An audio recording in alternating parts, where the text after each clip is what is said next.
आज की क्लास में हम आपको हेलोफोम रिएक्शन या आइडोफोम टेस्ट के बारे में बताएंगे।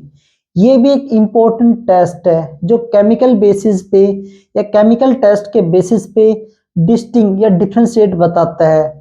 अब आप सोचोगे किस टाइप का टेस्ट है, कब यूज होगा। ये एल्कोहल एल्कोहल में, कीटोन कीटोन में, एलिफेटिक एल्डिहाइड में डिफरेंशिएट बताता है। देखो, अब तक हमने टोनरजन टेस्ट है, फेलिंग टेस्ट है, ये पढ़े। ये तो या तो एल्डिहाइड या कीटोन में डिफरेंस बताता है, या एलिफेटिक एल्डिहाइड या एरोमेटिक एल्डिहाइड में डिफरेंस बताता है। बट इस टेस्ट के बेसिस पे हम एल्डिहाइड एल्डिहाइड में डिफरेंशिएट बता सकते हैं ओनली एलिफेटिक में, कीटोन कीटोन में, एलिफेटिक कीटोन कीटोन में डिफरेंशिएट बता सकते हैं, या अल्कोहल अल्कोहल में भी हम डिफरेंशिएट बता सकते हैं। अब ये टेस्ट तभी परफॉर्म होता है, इसकी एक कंडीशन होती है। जो इस कंडीशन को फॉलो करेगा वही ये टेस्ट गिवन है। इसके अलावा अदर्स कंपाउंड ये टेस्ट नहीं देते हैं। वो कंडीशन क्या है, हम उस कंडीशन की बात करते हैं। तो कंडीशन ये है, अगर एल्डिहाइड या कीटोन है, अगर एल्डिहाइड या कीटोन है तो उनके पास at least one methyl group carbonyl group के साथ अटैच होना चाहिए। कार्बोनाइल फंक्शनल ग्रुप होता है हमारे पास, ये हमारे पास क्या होता है, ये कार्बोनाइल फंक्शनल ग्रुप होता है। तो इस कार्बोनाइल फंक्शनल ग्रुप के साथ एक मिथाइल ग्रुप अटैच होना चाहिए, तभी ये टेस्ट कंफर्म होगा। इसके अलावा दूसरे टेस्ट नहीं देते हैं। क्लियर, ये ध्यान रखना। अगर हम अल्कोहल अल्कोहल में इससे कैसे डिफरेंस बताए, तो वही पॉइंट है भाई, जो हमारे पास अल्कोहल का फंक्शनल ग्रुप होता है तो उसके भी एक साइड में एक एटलीस्ट वन मिथाइल ग्रुप होना चाहिए, तभी ये टेस्ट देगा। जो इन कंडीशन को फॉलो कर रहा है, एल्डिहाइड हो, कीटोन हो, या अल्कोहल या कोई भी मॉलिक्यूल्स हो, तो वो आइडोफॉर्म टेस्ट या एल्फॉर्म रिएक्शन को परफॉर्म करते हैं। इसके अलावा दूसरे इस रिएक्शन को परफॉर्म नहीं करते, वो भी हम बताएंगे कैसे। इसका एक एग्जांपल लेके चलते हैं। जैसे मैंने ये दो रिएक्शन करके डिफरेंस बता रहा हूं।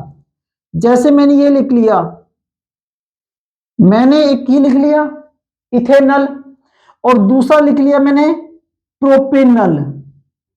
दूसरा क्या लिख लिया मैंने, प्रोपेनल लिख लिया। अब देखने में दोनों एल्डिहाइड है, दोनों देखने में एल्डिहाइड है। ना तो मैं इस पर टोनरेजन टेस्ट अप्लाई कर सकता हूं, ना फेलिंग टेस्ट अप्लाई कर सकता हूं। बट हम इसको आइडोफॉर्म टेस्ट या हेलोफॉर्म रिएक्शन के बेसिस पे इनको डिफरेंसेस बता सकते हैं। इससे आपको इनका यूज भी पता चल जाएगा, और आइडोफॉर्म टेस्ट कैसे परफॉर्म करना है या हेलोफॉर्म रिएक्शन कैसे होती है वो भी इसी से हमें पता चल जाती है। तो इसमें कुछ नहीं है, इसमें देखो हम लेते हैं I2 बेस की प्रेजेंस में। जब आप बेस की प्रेजेंस में इसकी रिएक्शन करते हो तो ध्यान से देखना। देखो, ये हमारे पास फंक्शनल ग्रुप है और ये हमारे पास कार्बोनाइल ग्रुप है, इसके साइड में एक मिथाइल ग्रुप है। बट इधर देखो, ये जो हमारा कार्बोनाइल ग्रुप है, इसके दोनों इधर दो मिथाइल ग्रुप है, मतलब दो कार्बन है। और होना कितना चाहिए, ओनली एक कार्बन होना चाहिए, ये कंडीशन होनी चाहिए। बट यहां पर ये कंडीशन फॉलो नहीं हो पा रही, यहां पर ये कंडीशन बन रही है।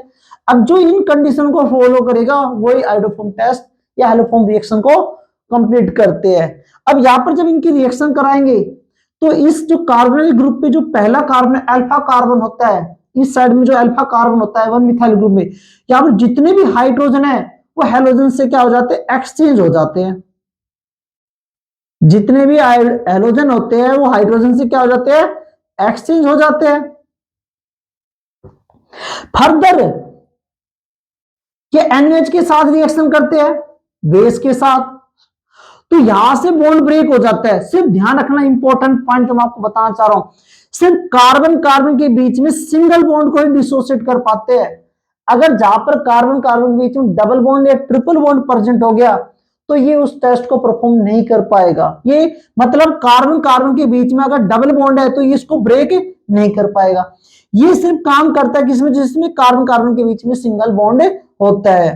क्लियर, ये ध्यान रखना। तो यहां से बॉन्ड ब्रेक होगा और ये अपना एक हाइड्रोजन इसको सप्लाई कर देगा, रिडक्शन करवा देगा।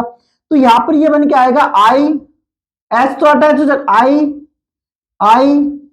आई, इसको हम ये भी लिख सकते हैं CHI3। और ये येलो कलर की पिपेट बनाते हैं। जहां पर आयोडोफॉर्म टेस्ट होता है वो आपको क्या देता है, येलो कलर की पिपेट देते हैं। जैसे आप इसको लैब में परफॉर्म करोगे, जैसे आपने लैब में परफॉर्म किया, आपने ये वाला कंपाउंड इथेनॉल इसमें ऐड किया, इसमें आयोडीन और बेसिक सॉल्यूशन ऐड किया, NaOH का सॉल्यूशन, बेसिक सॉल्यूशन होना चाहिए।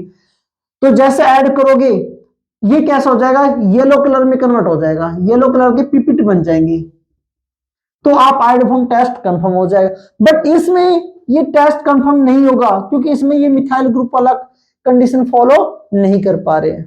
तो ये हमारे पास थी हेलोफॉर्म रिएक्शन। इस रिएक्शन के बेसिस पे हमने कैसे केमिकल टेस्ट के बेसिस पे डिफरेंशिएट करते हैं वो भी आपको बता दिया है।